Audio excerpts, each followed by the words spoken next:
Hey everybody, welcome. Third Thursday for September. Really appreciate you being a part of this. I'm Charlie Szymanski. I'm privileged to be the Education Director for the MRA, and I'm filling in tonight for Michael St. John, Marin County SAR. Michael is off on a rescue operation in Yosemite National Park and just pinged me yesterday. I'm also one of the presenters, but I'm going to fill in for Mike, who is the guy who's the brainchild behind all of this. Really privileged tonight to be joined by three good friends and people who are very involved in integrating civilian search and rescue into helicopter hoist rescue programs. Oyvind Henriksen, Dale Wong, Jason Williams, and I'm going to round it up with a little bit of an international taste as to how these programs work. Before I get too far into the program, I want to start by just thanking again, Mike St. John is the guy who came up with this concept. God, it's been probably a year now, I should know. But Kate Larson from his same team does all the marketing support. Gary Ferris is the MRA's extraordinary website. We're always grateful to Don Wilson, who brings sponsors to our events and to the MRA in general. And Ava Sophia Szymanski, who is our Zoom host and is going to be wrapping us up tonight with some Q&A out of the chat. Upcoming programs in the next 3 months, every quarter, Mike St. John leads a significant mission debrief. They've been very, very popular, drawing big numbers to those where teams give sort of a transparent, definite description of a mission where maybe there was lessons taught, maybe some lessons learned and so on. In November, we're going to have Paul Doherty from California talk to us about map making and in particular about tracking missions and mission data and analytics and so on. And then in December, our own ICAR avalanche rescue delegate, Mike Finger, is going to give us a little bit on avalanches as we move into the avalanche season. I'm always looking for help, and the third Thursday is looking for somebody to help us direct the program. And we're booked out through, as you can see, through December. In fact, we're booked out through January, but always looking for new presentations. So please contact me. Easiest way is by emailing me at education@mra.org. With that, I'm going to stop sharing for a moment, and I'm going to introduce our esteemed president of the MRA, Doug McCall, for just a few words. Doug, the virtual camera is yours. Thank you, Charlie, and thank you all for attending tonight.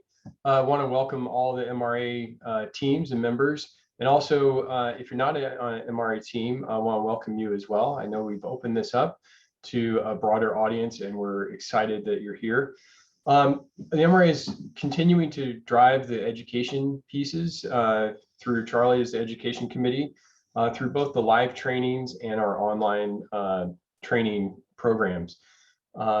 These are great programs that you can go to our website, mra.org, check those out. Also, just want to let you all know our diversity inclusion committee is working hard to bring more content to our teams. Linda Watt is the chair there. And we have a new committee of leadership development and relationship development. And Steve Smith out of Salt Lake City is driving that committee. We've got a lot of exciting stuff coming up, so looking forward to that. Two quick announcements. The business meeting is going to be in Salt Lake City, and that'll probably be the first weekend in February. We're still working out the details. We'll get the information out to everyone. And then second, I want to definitely bring this one up. The spring conference is in Estes Park. If you're an MRA member, we hope you're there. If you're not an MRA member, you're also welcome to attend that. We'll get more details on how to sign up for that. That is one of the world-class training for mountain rescue teams and individuals who are interested in mountain rescue. So we hope to see you all there. And with that, Charlie, I'll turn it back over to you. Oh, and one more thing, I wanted to thank our sponsors for continuing to help support the great mission of the MRA. Thanks. Thanks a ton, Doug. Appreciate you and your leadership as well. And always good to have you here once a month, giving everybody an update on what's going on with the MRA. So thank you for that. So we are, we are blessed and unknowingly Doug led beautifully into the sponsors that we have for our Third Thursday programs. And tonight we're really blessed to have the sponsorship of Breeze Eastern. Breeze Eastern Hoist has been a gold level sponsor at the highest level for the MRA for the last couple of years, and we're really blessed to have them. And with that, let me give you just 3 minutes on Breeze Eastern Hoist.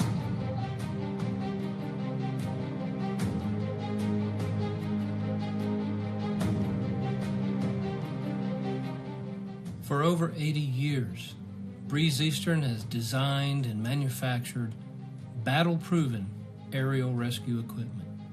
Our mission: ensure your safety every time so you can get the job done.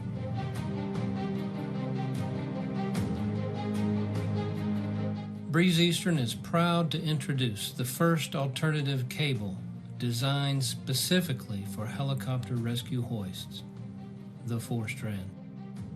This patented design is the form, fit, and functional replacement cable for Breeze Eastern 600-pound rescue hoists.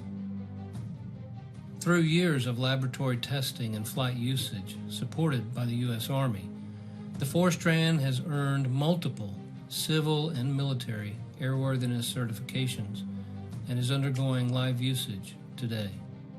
The 4-strand cable is very different from the existing 19x7 cable, being composed of 4 mechanically compacted parallel strands twisted around a non-structural fiber core. The 4-strand is designed to resist loosening, sometimes referred to as milk down or bird caging. Pilots, maintainers, and operators are familiar with the phenomenon on existing 19x7 cables. First impression, I'll be honest, I loved it. The look of it, the feel of it, compared to the 19.7, it seemed like it was going to be a much better cable. There's no difference up front as a pilot. All the differences have been in the back.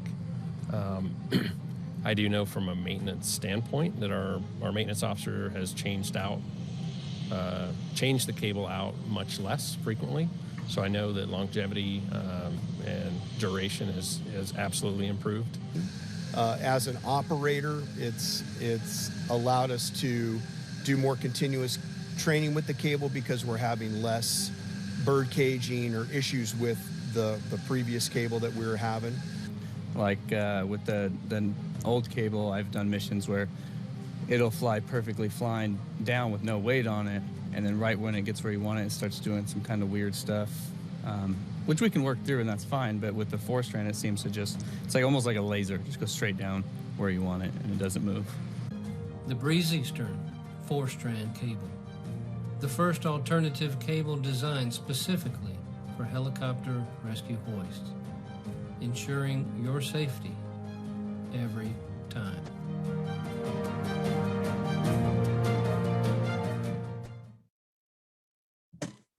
So once again, my thanks to Breeze Eastern and particularly to Patrick Doyle, who's our new point of contact with Breeze Eastern. Super excited to have an opportunity to work with Patrick going forward as a gold level sponsor. I want to mention we do have, this is unusual, we've got 4 15-minute presentations. And so important that you know that we're going to hold the live Q&A until the end of the presentations. But I would encourage you to go into chat and ask any questions as they come up. Our speakers will, at the end of their presentations, try to answer to the extent they can in the chat. And then Eva Sophia at the end is going to cherry pick 2 or 3 questions that might be worth posing live to the presenters. I should also mention that Oyvind Henningsen is traveling on the road, so I'm about to start his presentation, which is recorded. But we're really fortunate to have Richard Duncan from Snohomish County and part of the Hoist Rescue team there to respond in the chat to any Q&A, and then also be available live at the very end for all the Q&A. So with that, ladies and gentlemen, I'm going to start with a recorded presentation from Oyvind Henningsen Oyvind is the team coordinator and a rescue technician with Snohomish County helicopter rescue team, but he's also a MRA delegate to ICAR, co-delegate with me of the Air Rescue Commission. So ladies and gentlemen, Oyvind Henningsen. Hello, Mountain Rescue Association. My name is Oyvind Henningsen. I'm a member of Everett Mountain Rescue, and I'm a volunteer EMT and rescue technician with Snohomish County Helicopter Rescue Team. I am the team coordinator, which means that I'm in charge of the volunteers on our team and the lead person for interacting with the law enforcement side of our organization, and also the person responsible for developing budget, keeping up to date on SOPs, interacting with vendors, dealing with HR issues, and other fun stuff. In this presentation, I will focus on some of the ingredients that I think make up and contribute to the successful integration of volunteers into the more rigid law enforcement operational chain of command structure.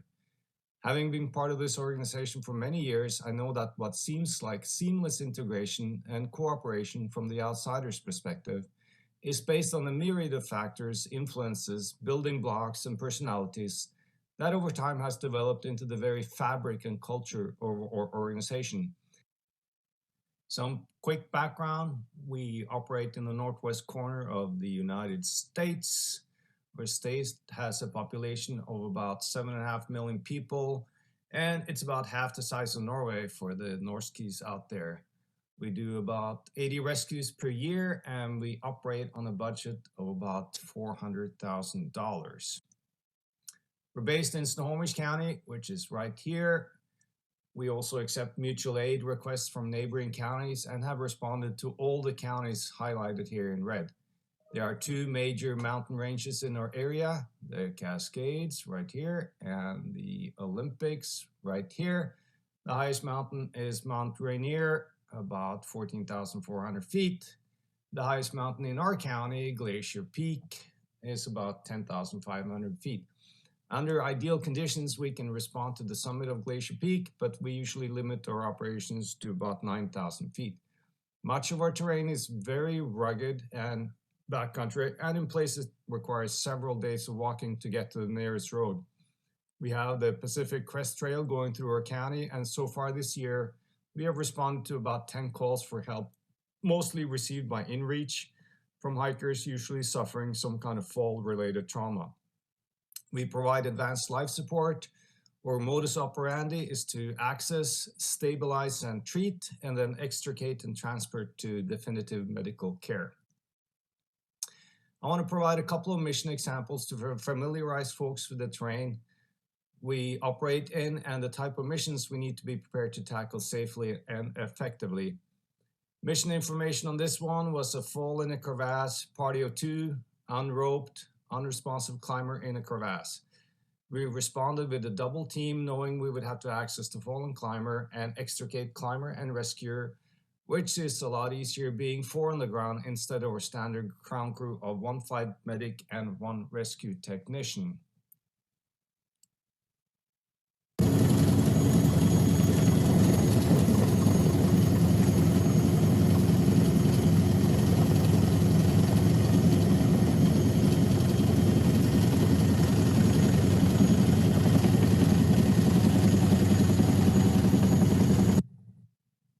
Here you see the climber's friend calling for help, and here you see the hole that the climber fell in. We need to be practiced in crevasse rescue technique. Here the team is sending one of its team members into the little small hole in the crevasse here to check on the fallen climber who turned out to be deceased. The team converted to a whole system and extricated the climber and the teammate who had to maneuver the climber's body through a very tight space and around several ice bulges. The second mission example came in as a mutual aid to King County just a few days ago. King County is just south of Snohomish County. Subject was a base jumper stuck in a tree on a cliff face with possible broken neck and ankle. The team got inserted on site and examined and treated the subject. Here's the unlucky but extremely lucky jumper. He broke off a 10-foot section of about a 4-inch tree when he impacted, but he did not have a broken neck. Here's one of our team members up here climbing like a monkey to cut down his chute. Mind you, there's some pretty big exposure up there. You don't get to do that very often, using your hook knife to cut the lines on a parachute. Strangely enough, that was our second base jumper rescued in about a week's time. The team is on standby 24/7, 365, and train and will fly NVG missions if it is determined that it is urgent for saving of life and conditions are within our safety norms. We have an online calendar that our volunteers sign up on 3 to 5 days per month. When you sign up for a duty day, you commit yourself to being within 25 minutes of our base so we can respond in a timely manner. Our program started back in 1977. It costs a lot of money to operate a helicopter rescue team, and for a smaller county like ours, it will be a far stretch for the Sheriff's Office budget to pay for it all. We operate on about $400,000 per year from the Sheriff's Office. The rest has to be paid through volunteer time and volunteer-raised funds, which many times exceeds the professional side of our budget. Through federal programs, the Sheriff's Office has acquired several aircrafts. Add to that the highly skilled, trained and practiced paramedics from local fire departments and members from Everett Mountain Rescue with mountaineering background and technical rescue experience, and voila, you have Snohomish County Helicopter Rescue Team. Professional operation on a shoestring and water-friendly budget. Not counting command staff, our team consists of 35 people. Of the 35, 33 are volunteers, meaning they do not get paid for the time they spend on training, duty, or on missions. Here is our rescue base named Taylor's Landing. Here we house all the teams of Snohomish County Search and Rescue, all our vehicles and gear, or helicopters in here. And we also have offices for the Sheriff Office SAR coordinators and meeting and training rooms over here.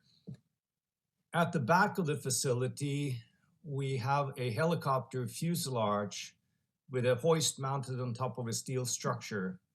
Here we can practice our skills and procedures when the weather don't cooperate, when we are training up a new member, or whenever we want to avoid burning through the jet fuel. Having the Sheriff SAR coordinators housed at the volunteer search and rescue base and interacting with volunteers every day has made a tremendous impact on the great relationship between the rescue volunteers and the paid employees of the Sheriff Department. If I was to point to one major contributing factor to the solid partnership we have created over the years, it must be the cohabitation at Taylor's Landing. There is nothing better for close cooperation and building of mutual trust and respect than having to coexist in the same facilities. Culture and values are instilled from the top and trickles down in the organization.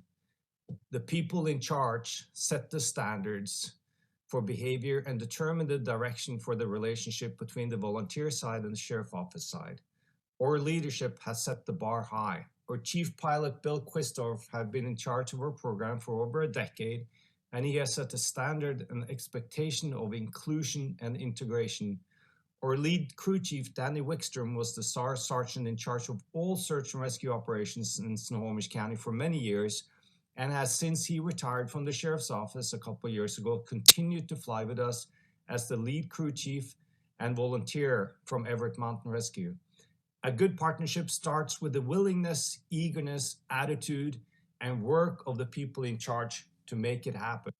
Inclusion of key personnel from both the volunteer side and the Sheriff's Office side in the operations of the team is of high importance in order to create buy-in and support for the team at all levels. Here are the core values that make up our team and is the basis for our partnership. Over time, we have built respectful partnerships internally in the team and externally with our cooperating agencies, the fire departments, the law enforcement agencies, mountain rescue, and emergency medical services and such. We have built an organization of humility in leadership. We are a group of individuals with common goals and values.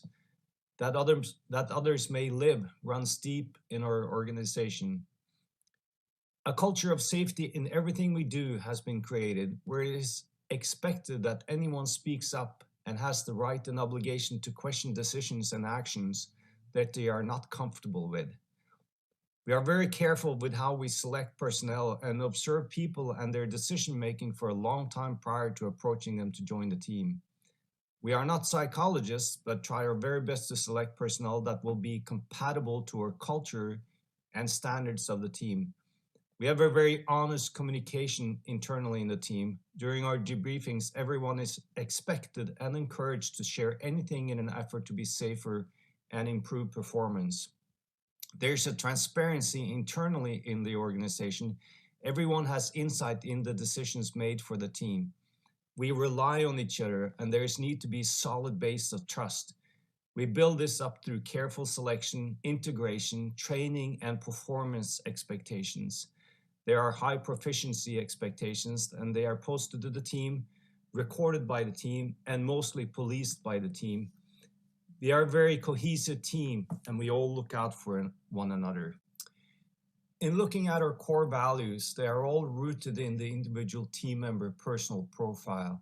When we select new team members, we do so in partnership. Both the civilian and the law enforcement part of our organization has a say, and we select members together. We want to select members that fit well within our existing team, that seamlessly will integrate with our culture. When we recently needed to hire a new flight medic, the process started with our lead flight medic distributing an email to fire departments, announcing we were hiring, and provided an application to paramedics that were interested. The application contained requirements and qualification standards for successful candidates. The lead flight medic then reviewed the applications to make sure they met the minimum standards and contacted those that qualified for a telephone interview. After the telephone interview, the lead flight medic decided which applicants that passed the litmus test and forwarded their applications to the chief pilot and the HRT coordinator. Based on this review, 3 candidates were invited to a sit-down interview. During the sit-down interview, the candidates were interviewed by several people from the sheriff's office and the volunteer side, including the chief pilot, the SAR sergeant, a couple of deputies, the lead crew chief, the lead flight medic, the team training coordinator, the assistant team coordinator, and the team coordinator. The candidates were asked questions and given scenarios to work through that highlighted their decision-making profile, their risk-taking attitude, their qualifications, their availability, and generally shed a light on their personality. After the interviewing team met to decide on one candidate that was offered the position. It is quite a lengthy process, but we really think it's worthwhile to select the right team member. After all, our lives might depend on it.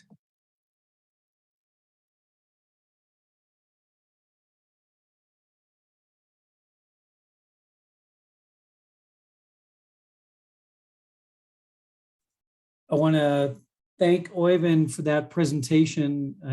We all had the privilege of working with Snohomish County when the MRA had its spring meeting up in the Olympic Peninsula. Gosh, I want to say maybe 5 or 7 years ago. We got to see them firsthand. As I think about his presentation, the one thing that strikes out to me is that integration of civilian search and rescue and helicopter hoist rescue programs is not just about training and expertise, but he talked about core values, which has got to be super important. A reminder, put your questions in chat, and Richard Duncan from Snohomish County is available and will be also available at the Q&A. So with that, I'm going to stop sharing, and I'm going to turn it over to Dale Wong. Dale is a veteran of Rocky Mountain Rescue Group and also a Colorado Hoist Rescue Technician with the Colorado National Guard. He is also a delegate to MRA delegate to ICAR on the Terrestrial Commission, and also an emergency medical physician. And I just have to give my personal thanks to that program. We Alpine Rescue, my rescue team, had a presentation, a rescue, I want to say about 10, 15 days ago in Mount Bancroft, where we called Colorado Hoist Rescue Technicians. And with that, Dale, I see you're sharing your screen. I want to introduce, ladies and gentlemen, Dr. Dale Wong. Charlie, can you guys see that okay? Yeah, we see it. We got you and we copy it. Okay, thanks Charlie for inviting me. My name is Dale Wong. I'm with Rocky Mountain Rescue, and this presentation is about the Colorado Hoist Rescue Team, which is a partnership between the National Guard based in Eagle, Colorado and Aurora, Colorado, and 4 MRA teams: Alpine Rescue Team, Mountain Rescue Aspen, Rocky Mountain Rescue, and Vail Mountain Rescue Group. So when I'm sharing the screen, I can't really see the chat, but there are some of my teammates, I believe, in this talk. I saw Shane Connery, I know Mike Bradley from Vail, Steve Chappell from RMR. If you have questions in the chat, they may be able to get to them before I can. So this was born out of a need for aviation assets in Colorado. As you may know, there's over 50 peaks greater than 14,000 foot in elevation in Colorado. And there are no civilian longline or short haul or hoist assets. And when the HATS facility, the High Altitude Aviation Training Facility, opened, they had hoist capability in the mid-2000s and initially started both bases getting called for calls.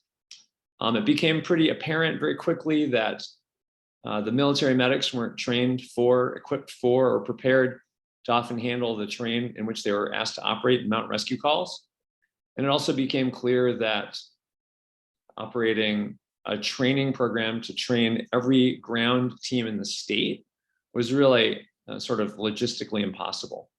So this program was born out of a collaboration between these 2 National Guard bases and the 4 MRA teams, Vail, Aspen, RMR, and Alpine.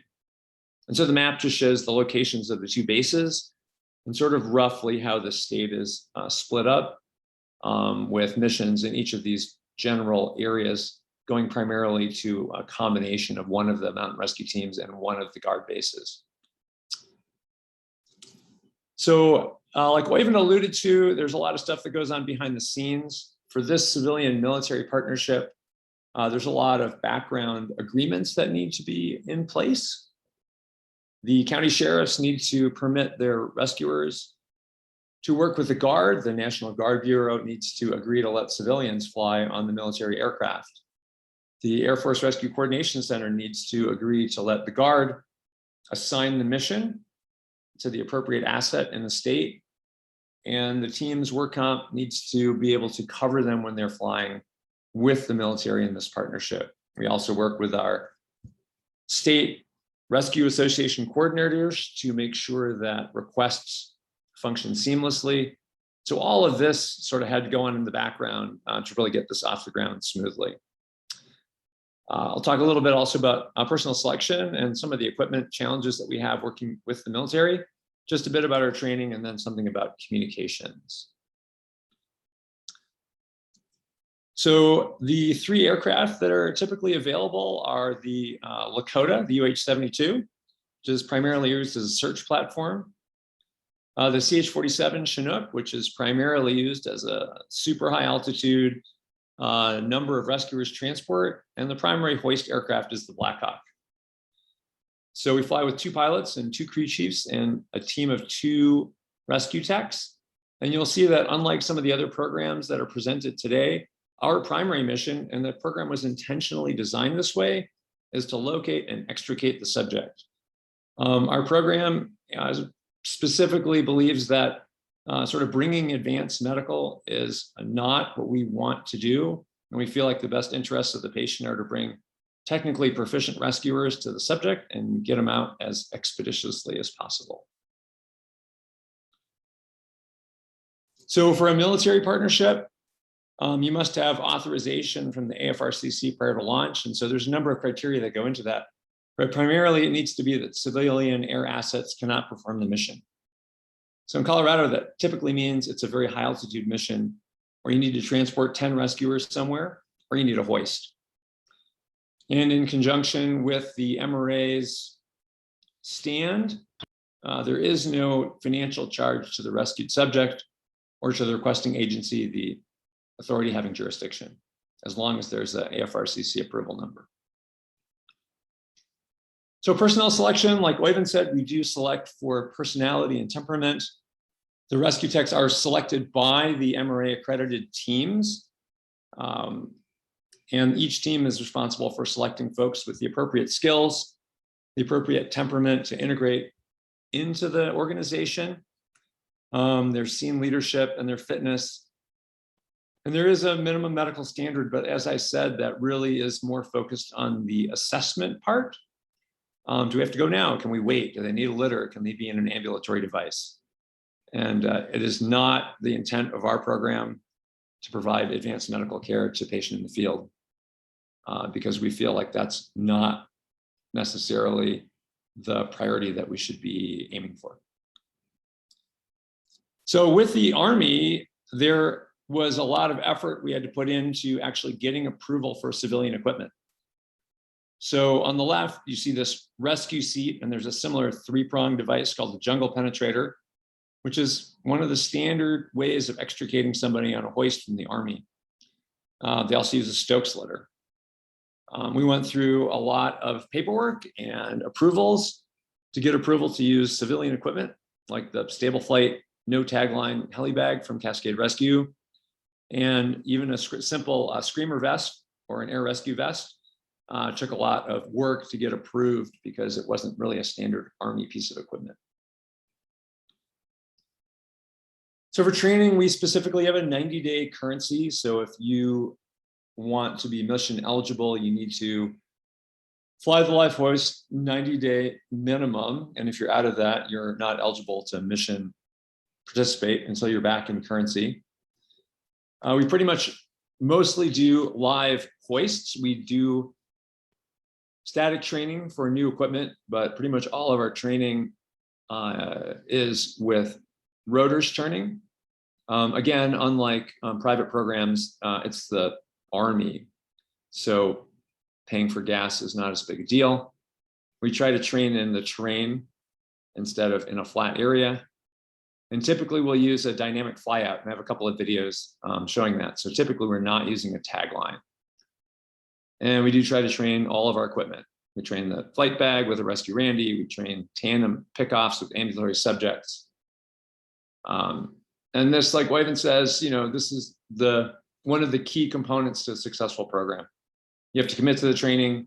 You have to commit to the training on both sides, the flight side and the rescuer side. And without that commitment, it doesn't work. So for integrating, there's the same type of selection process and currency process for the pilots and the hoist operators. Just like the SAR teams don't just select anyone for the rescue tech position.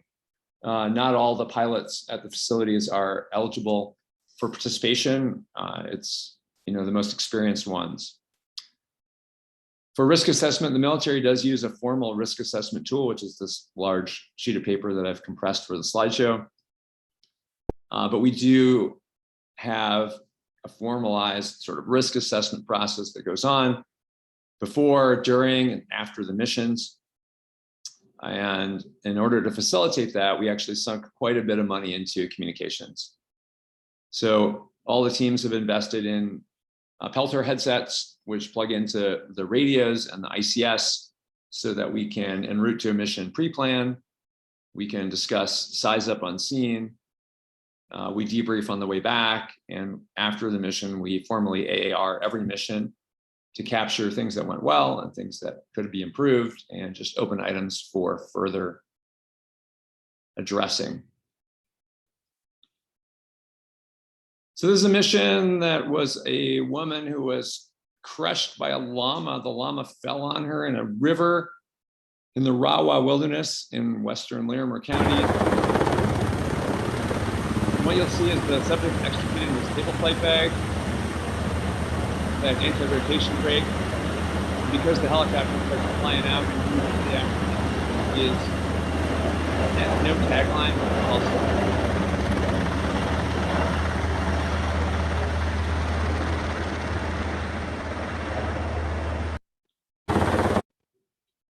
So similarly, this was a rescue on Mount Sneffels. This is probably at 13 or 13.5. Again, the subject of multiple injuries in the flight bag, brake.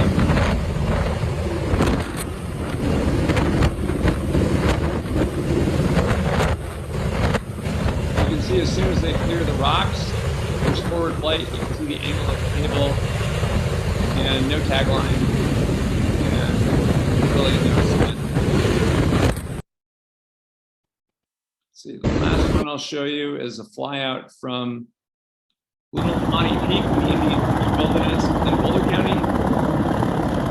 And you'll see just below the helicopter, you can see the rescuer and the subject coming up off the cliff. As soon as they're off, the helicopter goes into forward flight. They get wheeled in, but they don't wait for the subject to hit the door to start breathing.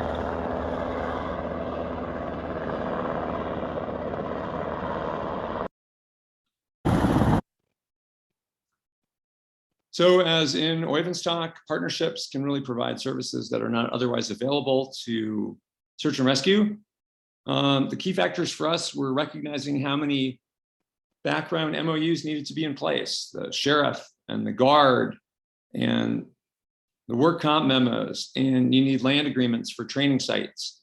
And in order to get a successful program, you really need to have all that paperwork done in the background. It was very helpful for us to have our operational guidelines in writing. Our SOG document runs more than 75 pages. And for us to get civilian equipment approved for the guard, that was very helpful. Personnel selection, of course, is key, not just technical competence, but temperament and character and able to integrate with the team. A commitment to training is essential. And a willingness to go to bat for specific SAR equipment with the Army is important.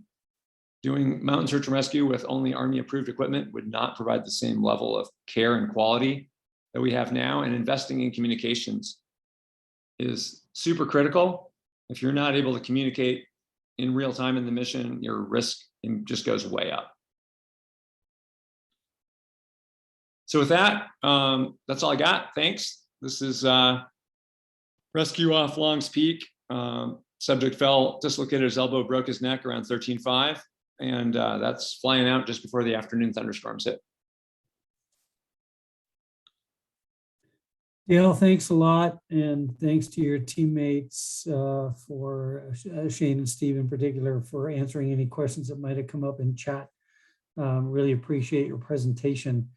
Having experienced myself, not as a hoist rescue technician with the Colorado Hoist Rescue Program with the National Guard, but having experienced trainings and live missions with them, what I've really learned is that this program has evolved a lot in the last 3 or 4 years, and Dale sort of touched on that. 4 years ago, this program involved a lot more integration of rescue teams on the ground and taglines, and so much has been learned and so much has evolved in that program, and really excited as to where it's at right now. And those of you that recognize Dale's voice, Dale Wong is the same guy who at the MRA spring meetings leads the near miss panels. So Dale, thank you for your leadership in that, which is also enormously valuable.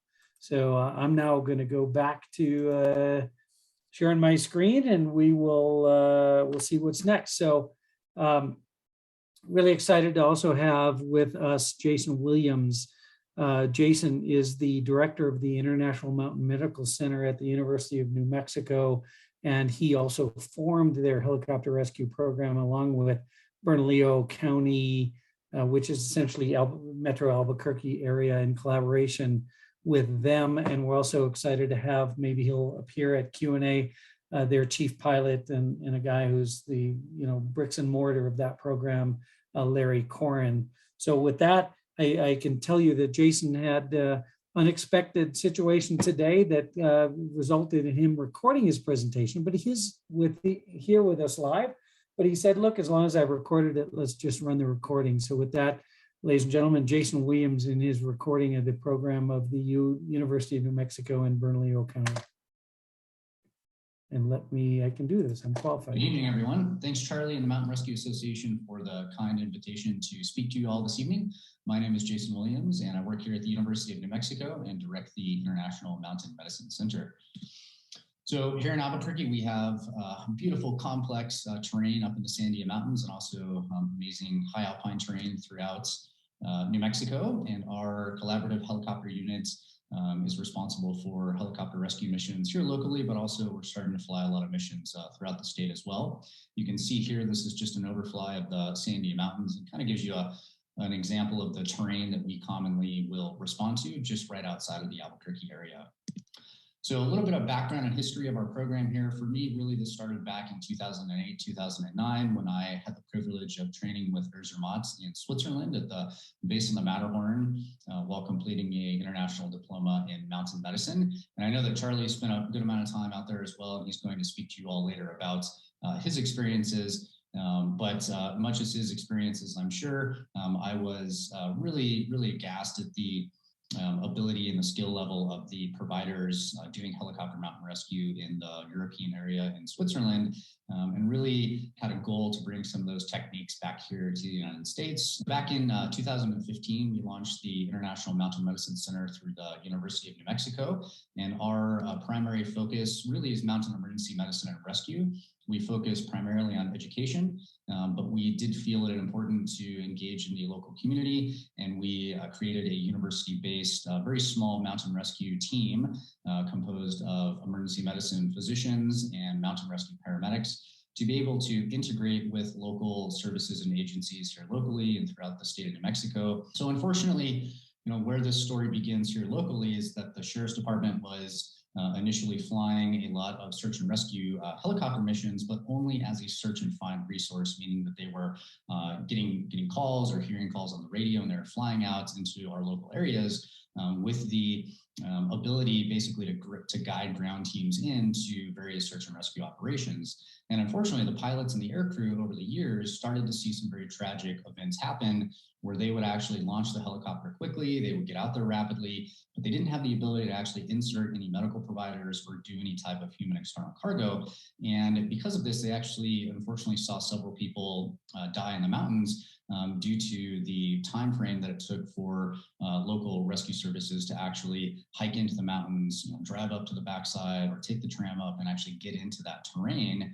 And they really took it upon themselves back in 2013 to start collaborating with a local fire department here, also through Bernalillo County, to add very qualified paramedics to their air crew. And they started to fly a few helicopter missions, and really to the credit of the Sheriff's Department, they really took it upon themselves to add helicopter rescue services to the local area here, very much spearheaded by the current Undersheriff Larry Corin of the Sheriff's Department, who is also the chief pilot here. You can see doing an amazing short haul.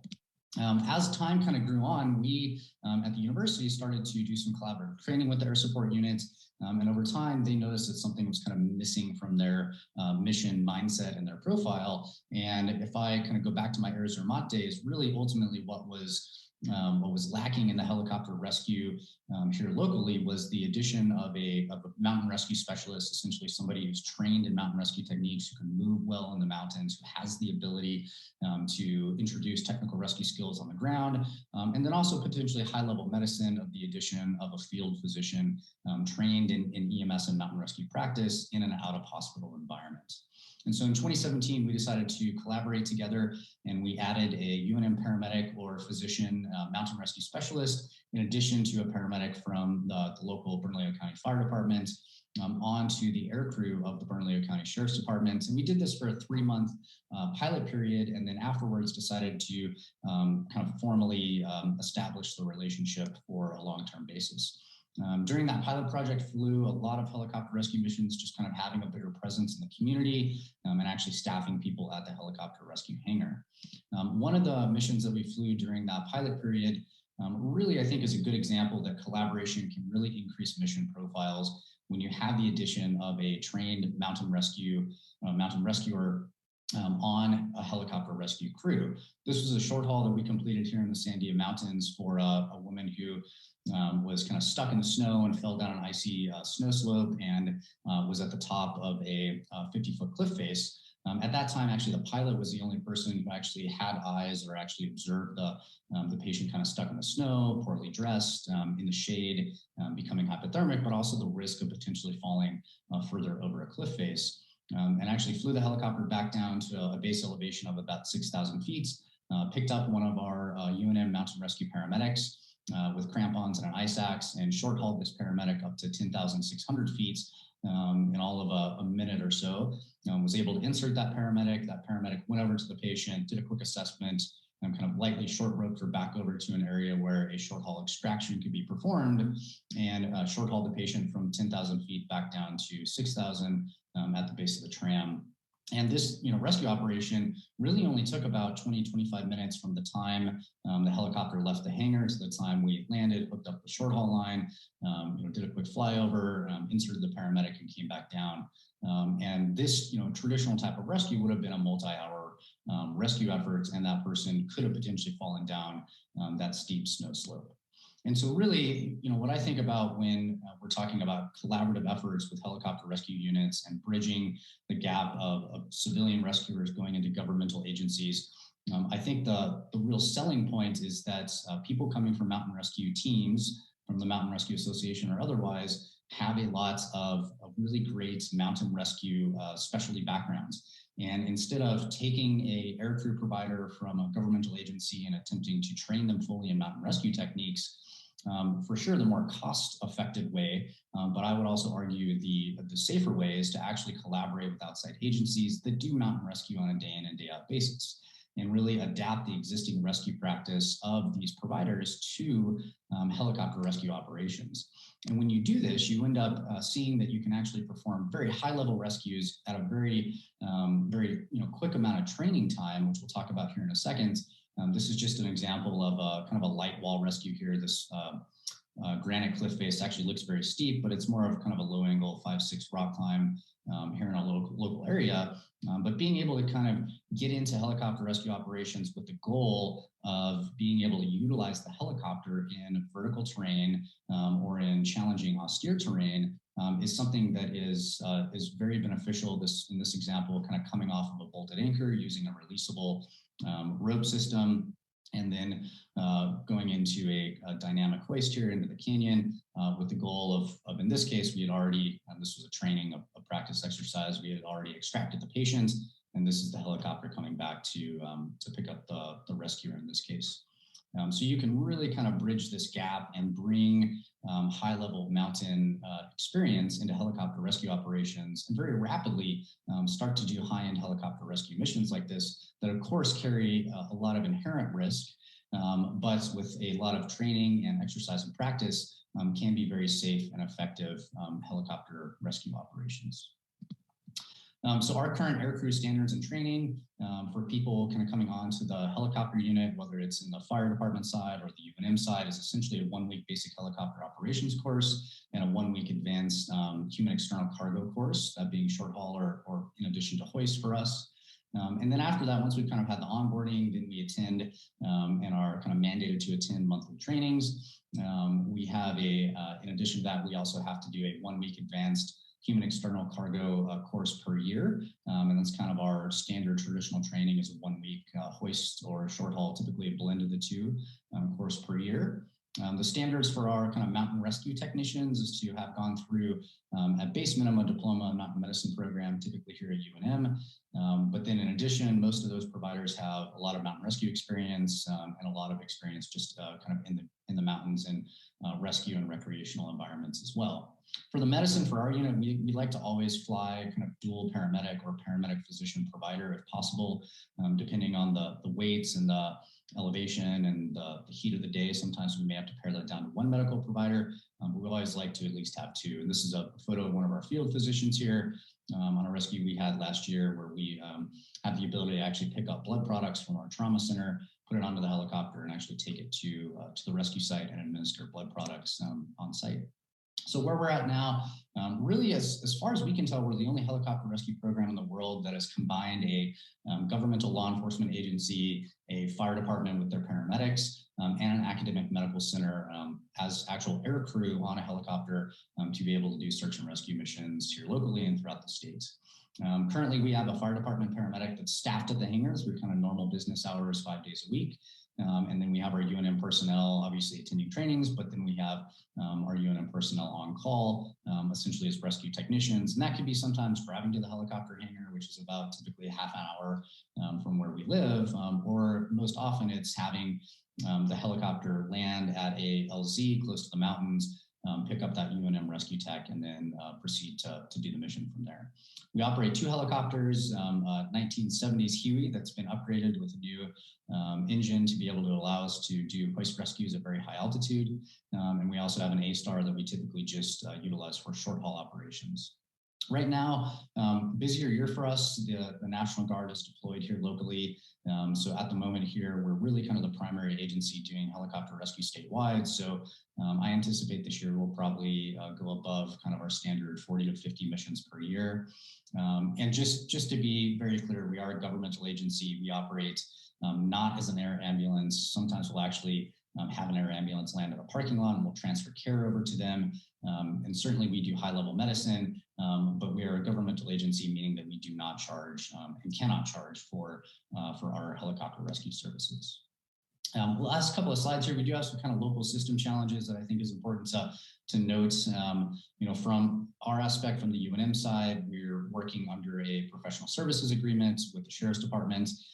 We are not a Mountain Rescue Association accredited team, but Albuquerque Mountain Rescue Council is the local MRA team, and they operate primarily under the state police here in New Mexico. That was a system set up back in the late 1960s, actually that my father helped establish. And unfortunately, what that creates is sometimes a lag in actually getting some other rescue services into the mountains because it has to go through the state police and different agencies. Whereas the Sheriff's Department, they'll typically get the call very rapidly, and at that point actually have kind of a duty to respond and duty to serve the community. So our goal is to continue to further collaborate with the local search and rescue community, and really, frankly, primarily with the Mountain Rescue Association team here, Albuquerque Mountain Rescue Council, as being really the experts in technical mountain rescue here in the local area. We were able to do a training actually just last weekend where we kind of went over our operations, and we've done trainings in the past, but due to COVID, it was a bit delayed. So we're getting back to that and had a great training with Albuquerque Mountain Rescue Council, did kind of an overview of our operating procedures, our risk assessment, our GAR model, and then also kind of flight operations, and we're able to do a few hoists with the members as well. The final thoughts, I would really encourage all mountain rescue teams and services to, if you haven't done it already, to reach out to local governmental agencies who are operating helicopters. They're probably thinking about doing search and rescue operations, or starting to do it already, and really start to have those conversations about how you can blend the capabilities of mountain rescue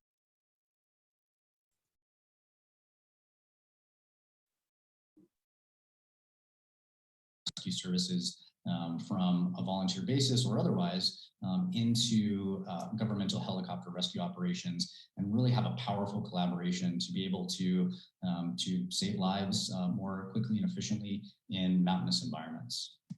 Thank you all again for having me.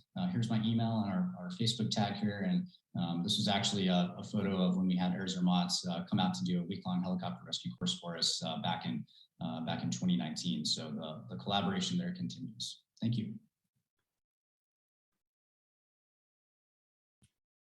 Thank you, Jason. I really appreciate that presentation.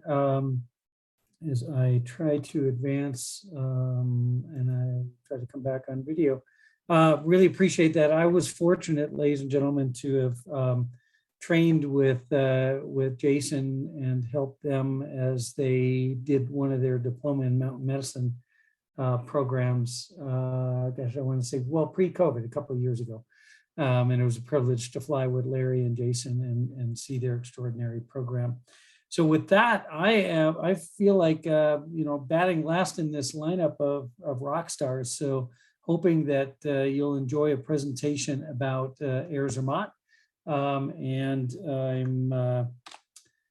I'm privileged to share with you the program that Jason just referred to, the program that he got some training from in Zermatt, and I've been privileged to be there, I think now 3 times, and to do some extensive training with the folks at Air Zermatt and their Air Rescue, Alpine Rescue Training Center.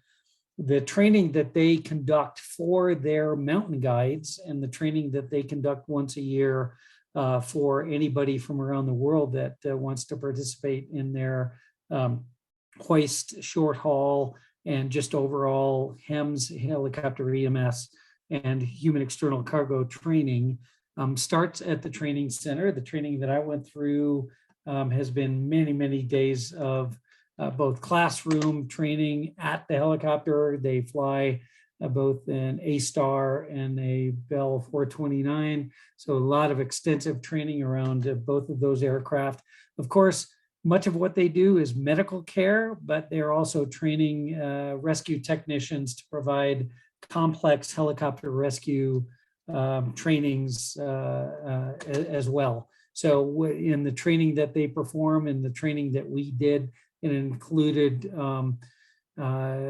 basically hover load, hover ingress, hover egress, using their A-Star aircraft with, of course, the most beautiful backdrop that you can't take your eyes off, that being the Matterhorn.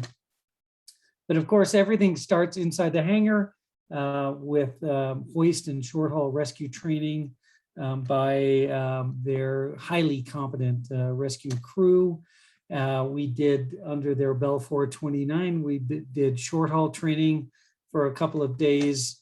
That, of course, starts with how to do complex technical rescue of subjects on vertical walls, and then ultimately live operations using their Bell 429 of rescuing subjects. Now, in these cases, and Jason alluded to this, rescue climber subjects on bolted anchors and how to clip them into the system and get them off of their bolted anchor using either a Petzl Lazard, or in the case of Air Zermatt, using a Italian or Munter hitch. So we did a lot of flying into the scene and rescuing each other during our week-long technical rescue. They put their mountain guides through the same types of training. We also participate in litter evacs using their oftentimes short haul or sometimes their hoist operation. Here was the final day where they put us through an unknown, unscripted rescue operation, similar to what they do again with their mountain guides.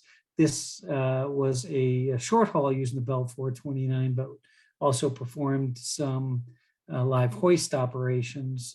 Proud to say my daughter is the patient in this particular one. She's been privileged to participate with Air Zermatt in their trainings as well.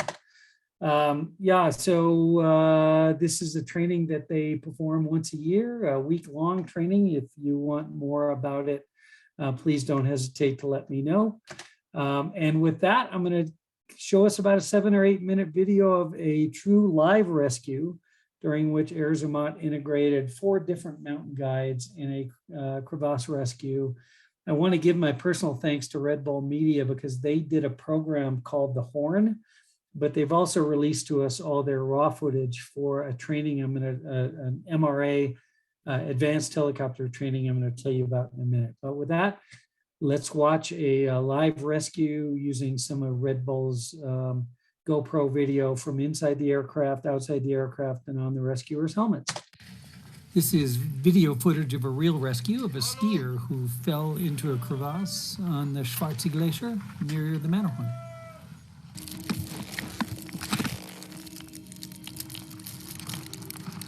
Hallo.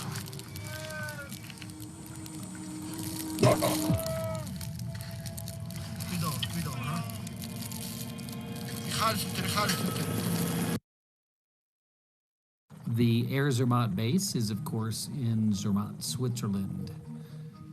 The base includes its own hangar for mechanics to do work on the aircraft.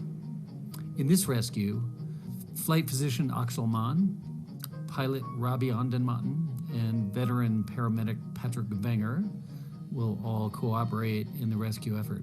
Air Zermatt flies primarily an AS350B3E with short-haul capability, and also a Bell 429 aircraft with both short-haul and hoist capability for their rescues. Piazzara? Hallo. Ja, Spalte, Schwarze Gletscher. Aber nur mit der Team mit. Ja, keine Ahnung, gell? Wir müssen sich organisieren, ha? Whenever there is a rescue mission outside a controlled ski slope, we take a mountain rescue specialist along. Simon, he is one of the most important mountain rescuers we have in our team. We have to involve a mountain rescue specialist. Whenever the terrain is unsafe, they are trained for critical situations.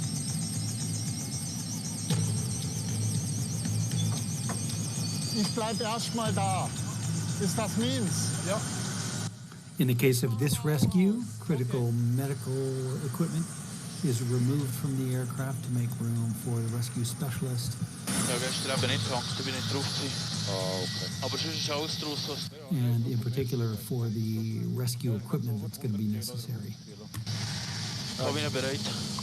Starte mal, ha? Yes, sir.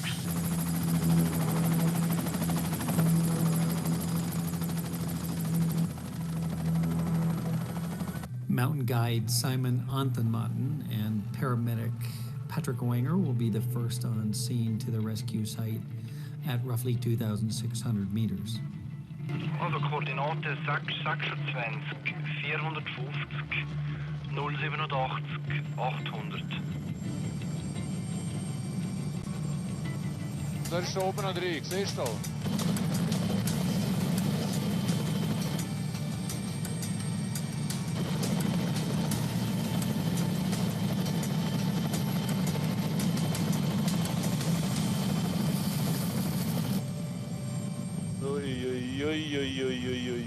Steislo. Aha, schau, hier drunter ist gut. Kann ich die Tür aufmachen? Ja, die kannst du aufmachen. Die Tür ist auf.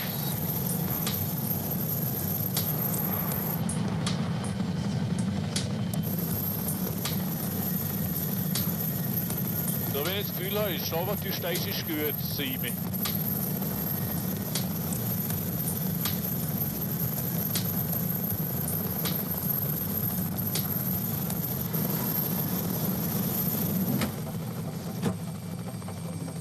Das ist sehr tief, huh? After dropping the first two rescuers, pilot Ravi Anandman tries to assess if more rescuers will be needed. Sag mal gerade dem Simon, ob der Jan ich euch noch erreichen soll. Weil das ist schon steil Loch, huh? Ja, dann schauen wir, dass wir den Jan noch überkommen.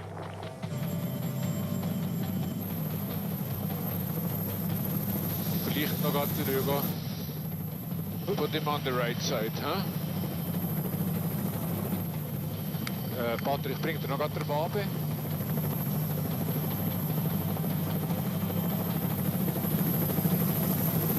Ah, ja. Within a matter of minutes, a total of 4 mountain guides will be at the scene effecting the rescue of the injured climber in the crevasse. Each of these mountain guide specialists is trained in not only mountain rescue techniques, but also helicopter safety in terms of hot loading, hoist, short haul, and technical rescue techniques.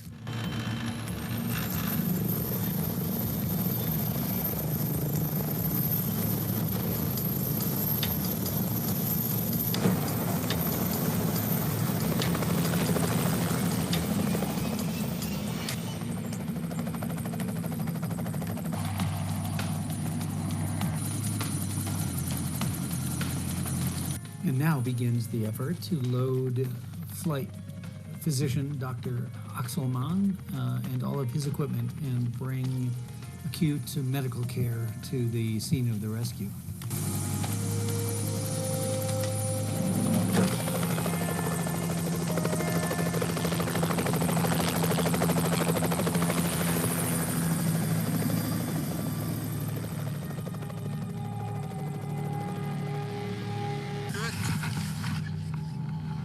With the help of paramedic Patrick Wenger, the technical rescue specialists set up the tripod and prepare for a lowering of a rescuer and ultimately for the raising of the subject out of the crevasse.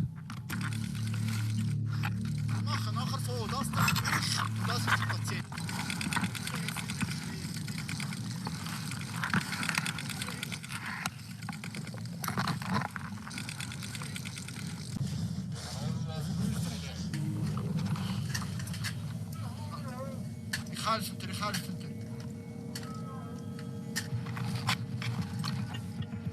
De rijstenstuur.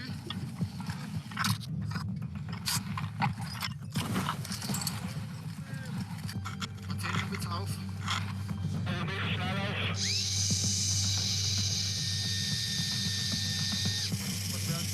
Gut, beide auf, beide schnell auf.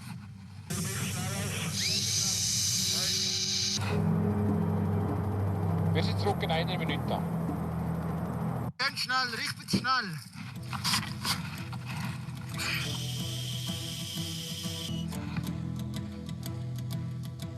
And to pilot Robbie Ondenmountain delivers flight physician Oxelman to the scene to assess the patient and also to provide some pain medication.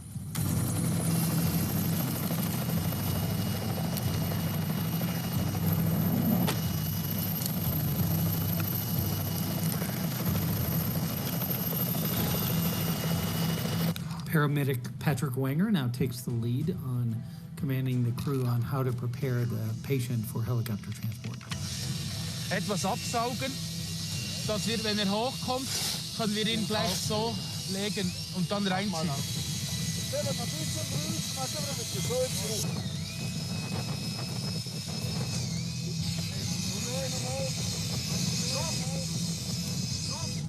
Bobby, Axel, du kannst dich mal bereit machen.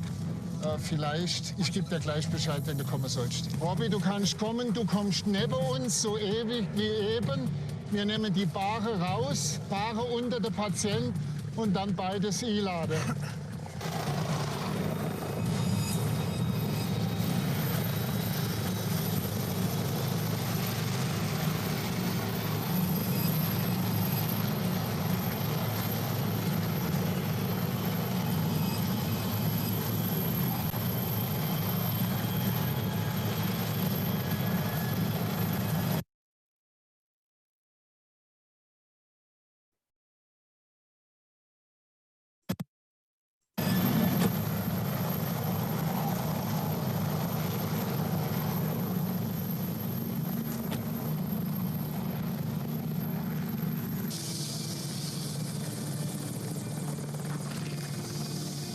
So I hope what you've experienced in that video and in all the presentations tonight is rescue teams integrating and realizing they needed to work with civilian search and rescue, or in this case, civilian mountain guides. I want to do a little shameless plug, if I can.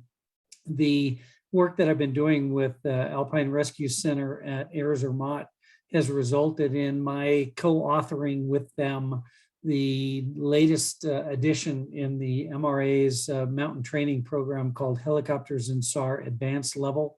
It's a certificate-based program, and the folks at Zermatt and I co-authored this over the last 2 years. It's been quite an effort, but thanks to COVID, I've spent a lot of time hunkered down. It results, as I mentioned, in a certificate of completion.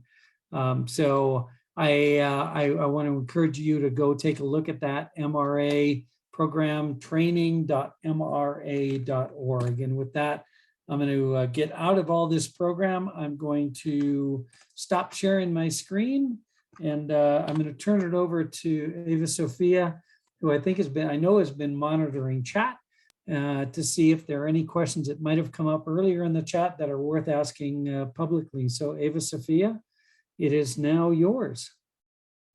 Thank you. And thanks to everyone who was presenting. Those were great presentations. I have a few questions of my own, and I know there were some in the chat, and we'll get to those in just a minute also. But to start, and any of you can jump in who are interested. One of my questions was just watching all of these presentations. What was one of the biggest challenges that any of you have experienced in starting a program like this? And whoever feels inspired to go to answer that question, the floor is yours.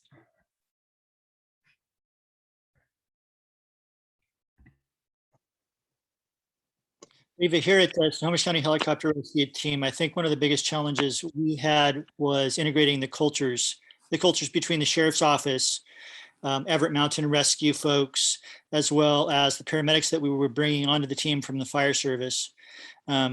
everyone had very diverse and distinct cultures within their organizations, and getting all those folks to respect one another, to come together to try and meet the common goal and good was sometimes challenging in the early times of the program. But I think through continual reinforcement and suggesting that we're trying to do what's best for those that we're serving, I think we're in a much better place these days than we were 10 or 15 years ago. And if I can jump in, Larry Corin is with us. He's the chief pilot with University of New Mexico, and I should say more appropriately, Bernalillo County. So Larry, you've heard a lot of search and rescue people on our side of this, but you're on the county government side. You're the chief pilot. What challenges were there for you representing the AHJ in establishing this program? Because I know you were the bricks and mortar making it happen. Yeah, thanks, Charlie. For me, my experience is really, there's always the perception of cost, the funding issue that always comes up, and that oftentimes that's a convenient excuse not to do something. I find that we could get a lot more done by investing in collaboration and getting bodies moving. And if those are volunteers, then I want to take advantage of that. Probably one of the biggest challenges for me was really kind of breaking through that silo of operating in a silo for law enforcement. And the same goes for the fire department as well. And oftentimes public safety operations, government especially, and even more so with law enforcement, we tend to operate in a silo.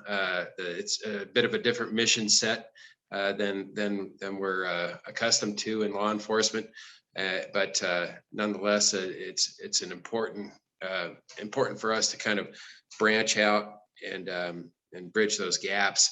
And part of the big problem is getting beyond our egos and realizing that ultimately the job is the mission is to get somebody out of that austere environment to some higher level of care and then move on. I find that egos start getting in the way, and that we have to be able to identify those pretty promptly and do some corrective action. Typically, that's getting back on track and getting them to think about the mission. That's Thanks for your wisdom, Larry. Appreciate it. Okay, there are some more questions popping up in the chat, and so we'll jump off of those unless anyone else wants to add any other challenges. Okay, we'll start with the first question that Paul asked. Are there any MOU templates between the sheriff's and fire department and the military helicopter teams available? Do any of you know of any? So in the case of Snohomish County, we work under the direct supervision of the sheriff's office. By law, they're charged with administering search and rescue in the county, and that goes for all the counties in the state of Washington. And the helicopter rescue team falls under the purview of the search and rescue organization.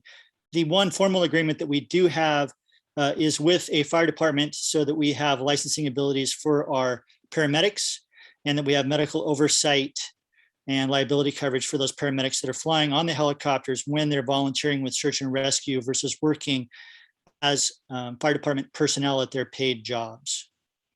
When we go into other counties, we work under our own guidelines, and we do that through mutual aid through the sheriff's office, but we don't alter anything at all. And we don't have any formal agreements with those folks as far as I know. Yeah, this is Dale. I don't know about any templates. I know all of ours were written one-off for this specific situation. Awesome.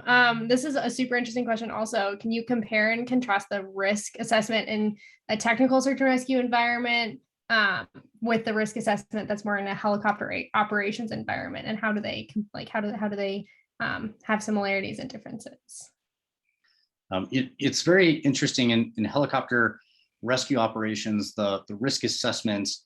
I think for a lot of ground teams who aren't part of an air crew, who don't commonly fly or integrate with helicopter operations, can sometimes seem like, hey, this helicopter has shown up, and really what has been the risk assessment beforehand, and what's the process for that? So I think it's certainly a very valid question. And for us, for our unit, we've gone through really a complex safety management system that we've implemented quite a number of years ago, and continue with that, doing a very specific GAR model. And a lot of you on the Zoom here, I'm sure, are very familiar with general assessment of risk, or green, amber, red assessment of risk, and specifically having a GAR model from other air operations and adapting it to our operations, where before we even decide to pull the helicopter out of the hangar, the pilots are looking at the wind and the temperature of the day and the altitude, and deciding on how much fuel should go into the helicopter, and deciding on the payload of the helicopter. All of those things are at play, and then gathering the entire crew together and doing an assessment of risk, and then deciding to take the mission or not. And would love to hear from others on the call here of kind of what your risk assessment is, but I would agree it's something that's I think a lot of team members see a helicopter come into the field and probably don't know the background of why that helicopter decided to take off and actually fly on that mission. And Larry, if you're still on, if you want to add some thoughts from our unit. No, I thought you did a great job there, Jason. The only thing I would add is that's one of the keys, and it seems like a common theme with a lot of these operations is really focusing in on that collaborative training, so that we all stakeholders in these operations have some idea of what the other fingers of that team are doing, and that's really our objective, and in fact, it's stated in our MOU with UNM that's one of the objectives, is to kind of mitigate risk through collaborative training, and that's where I get introduced to. And same with the ICAR and a lot of these conferences, is just to kind of have that exposure, so that what the other stakeholders are having to contend with as far as mitigating their own risk. The last thing we really want is have them mitigate the risk for the air unit. I mean, that's really our job, and I'm not going to go through a risk mitigation for them, for, let's say, the ground crews, on whether or not to set up a proper anchor and start some kind of mechanical advantage to move the patient. But that's where we understand kind of where to draw the lines, and just have that communication going on, and sometimes those discussions do have to happen between ground crews and the air crews to determine what's going to work out best overall for the person we're trying to get off the mountain. Okay, to finish it off, we'll do one last question and then let everyone get back to their evenings. But I know a lot of you were mentioning you have paid staff in addition to volunteer staff. Do you guys feel like the professional rescuers in your programs have the same level of respect for the volunteers of your programs as they do for their fellow paid staff? I'll just say one word, and that is yes. Even though it's in our unit, it's kind of a hybrid approach. Of course, the sheriff's department is being compensated, but the fire department providers are as well. And at UNM, we have our own jobs, and as full-time faculty are somewhat compensated in that form. But as Larry will attest to, every member of the unit is a volunteer, in the sense that they've chosen to be there to help the community. Yeah, I think any of these programs would fall apart pretty quickly if that were not the case. In our organization, we have only a couple of paid folks with the sheriff's office, the PICs. Everyone else is entirely volunteers, so there's really no issue resulting from that whatsoever. Well, we'll leave it at that. I'll leave the chat open and the Zoom open so that people can ask more questions. If you have specific questions, you can ask them in the chat. You can ask them privately to Jason, Richard, Dale, Larry, Charlie. I know everyone will hang around a little bit after if you have more specific questions that you want to get into. But with that, we just want to say thank you to everyone for this amazing training. It was so valuable to learn about these programs all across the US and all across the country. And yeah, thanks in particular to Jason, Charlie, Richard, and Dale, Larry. Thanks for being here too. And we appreciate Oyvind for his presentation. And I'll just add one more thing. Thanks to you, Ava, for closing us out with the Q&A. We normally leave these meetings open and just so the chat stays live. So if people are chatting back and forth, we'll just shut it down. We'll say thank you to everybody, but we'll leave it open for about 5 minutes so you can keep up on chat and read everything. And then we post the video of this within the next few days on the MRA website.